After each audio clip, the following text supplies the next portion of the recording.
सभी दिल्ली दिल्ली नहीं, देश के लोग ये समझने की कोशिश कर रहे हैं कि सारी गुंडागर्दी का सोर्स क्या है। एक प्रश्न जो सब लोग पूछ रहे हैं और सब लोगों के मन में है वो ये है कि इस देश का सबसे बड़ा गुंडा कौन है। सबके मन में ये प्रश्न है कि इस देश का सबसे बड़ा गुंडा कौन है, जहां से सारी गुंडई बह रही है। हमने देखा पिछले कुछ दिनों में किस तरह से लोगों के ऊपर हमले किए जा रहे हैं, आम आदमी पार्टी के कार्यकर्ताओं पे हमले किए जा रहे हैं, जनता को धमकियां दी जा रही हैं, खुलेआम जनता को धमकी दी जा रही है कि बीजेपी में आ जाओ नहीं तो ये कर देंगे वो कर देंगे। खुलेआम मारपीट हो रही है, हमले हो रहे हैं, हिंसा हो रही है और बगल में पुलिस वाले खड़े होकर देख रहे हैं। पुलिस हेल्पलेस है, पुलिस लाचार है, पुलिस बेसहारा है, वो कुछ कर नहीं पा रही है। ऐसा नहीं कि वो करना नहीं चाहते हैं। जब बगल में खड़े हुए पुलिस वाले से कुछ लोग पूछते हैं कि आप कुछ कर क्यों नहीं रहे, बोले जी ऊपर से आदेश है।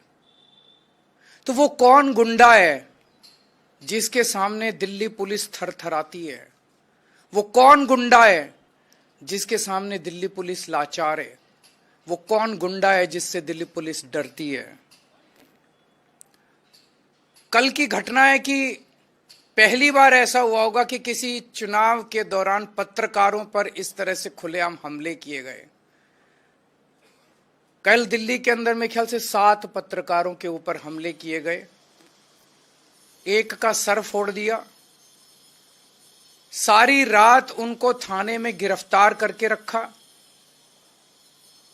जिन लोगों ने हमला किया उनको भगा दिया गया और जो पत्रकार उसे कवर करने गए थे उन पत्रकारों को गिरफ्तार किया गया।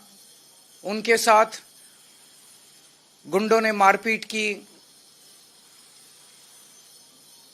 ये कोई किसी रिमोट विलेज की घटना नहीं है, ये संसद से 1 किलोमीटर दूरी के ऊपर हुआ, ये सुप्रीम कोर्ट से 1 किलोमीटर की दूरी के ऊपर हुआ, ये इलेक्शन कमीशन से 1 किलोमीटर की दूरी पे हुआ। तो इस देश का वो कौन गुंडा है, वो कौन गुंडों का सरदार है जिसको देश के सारे गुंडे रिपोर्ट करते हैं? जनता पूछ रही है कि वो कौन गुंडा है जिसे किसी संस्था का डर नहीं है, देश की सर्वोच्च संस्थाओं का डर नहीं है उस गुंडे को। इस चुनाव के दौरान महिलाओं के ऊपर हमले हो रहे हैं। इस चुनाव के दौरान महिलाओं को नहीं बख्शा जा रहा, महिला कार्यकर्ता जो डोर टू डोर जा रही हैं उनके ऊपर हमले हो रहे हैं। तो लोग पूछ रहे हैं कि वो कौन गुंडा है जिससे सारे देश के गुंडे ऑर्डर लेते हैं, जिसके आदेश का पालन करते हैं। पिछले 3-4 दिन से हम देख रहे हैं कि गाड़ियों के ऊपर हमले किए गए, गाड़ियां तोड़ दी गई आम आदमी पार्टी की, कई सारे मटेरियल जब्त कर लिया गया, तरह तरह से हमले किए जा रहे हैं। तो अब जनता ने मन बना लिया, बाकी सारी चीजें एक तरफ, इस बार इनकी गुंडई को हराना है। अब ये क्लियर हो गया है कि अगर डबल इंजन की सरकार आ गई है तो डबल इंजन कुचल देगा सब लोगों को, बख्शेगा नहीं। अपने पहियों के नीचे ये डबल इंजन सारी जनता को, गरीबों को, मिडिल क्लास को कुचल देगा ये इंजन। सबसे पहले तो सुरक्षा है ना लोगों की, सबसे पहले तो खैरियत है। अगर अब खुद परिवार ही नहीं बचेंगे, उनके परिवार ही नहीं बचेंगे, उनको इस तरह से डराया जाएगा, फोन कर करके धमकाया जाएगा, तो बाकी सारी चीजें बेमानी हो जाती हैं। तो लोगों ने मन बना लिया है कि अगर चुनाव के पहले इन लोगों का ये हाल है, जब इन्हें हमसे वोट चाहिए, चुनाव के बाद तो ये हम लोगों को कुचल देंगे। तो इस बार लोगों के पास 2 ऑप्शन है।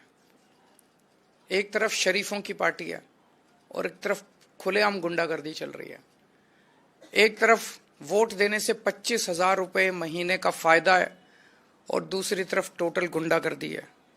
इनके कई कैंडिडेट्स ऐसे हैं जो खुद माफिया हैं अपने अपने क्षेत्र के अंदर।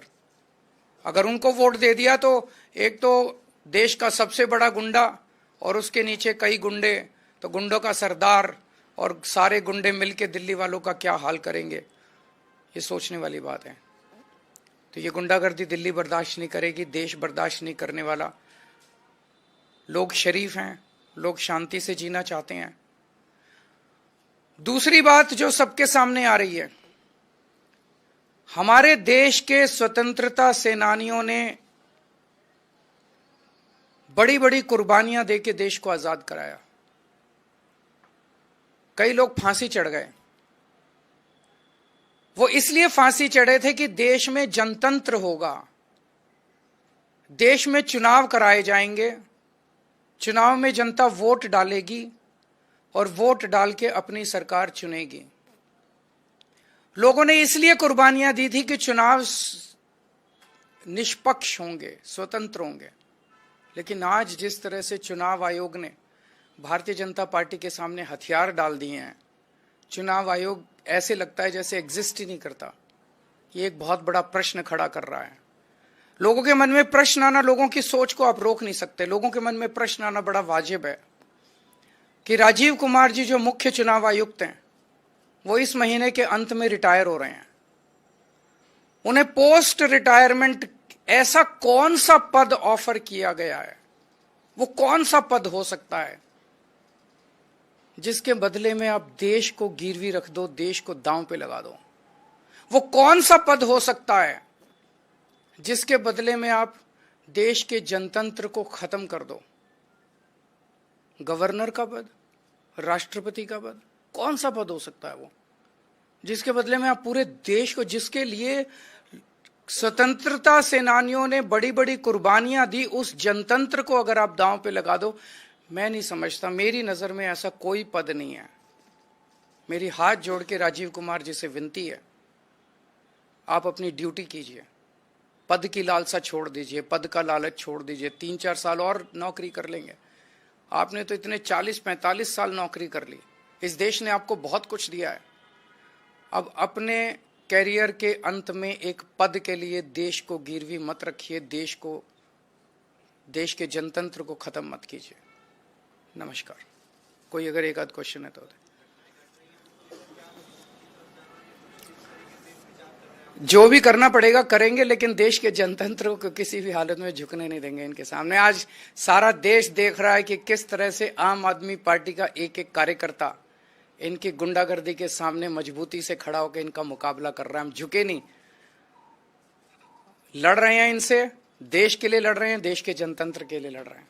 चुनाव आयोग ने जो जवाब दिया था, सोशल मीडिया पर बयान भी जारी किया कि आप लोगों ने शिकायत नहीं दी है, किसी तरह की लिखित शिकायत। वहां पे बगल में पुलिस वाले खड़े हैं, तो क्या मेरे को आईपीसी की बीएनएस की कोई धारा दिखा दीजिए जिसमें ये लिखा हो कि अगर पुलिस वाला वहां खड़ा है और उसके सामने कत्ल हो रहा है, तो जब तक उसको लिखित शिकायत नहीं दी जाएगी वो कत्ल को रोकेगा नहीं।